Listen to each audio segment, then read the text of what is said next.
தினம் ஒரு தியானம். மனுஷரின் நிந்தனைக்கு பயப்படாமலும் அவர்கள் தூஷணங்களால் கலங்காமலும் இருங்கள்.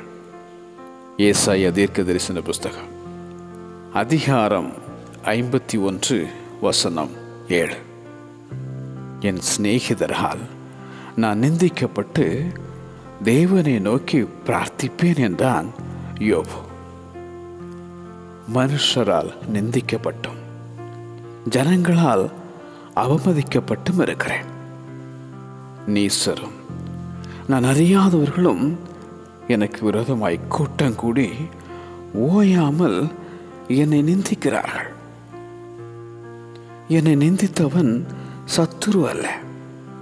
அப்படி இருந்தால் சகிப்பேன்.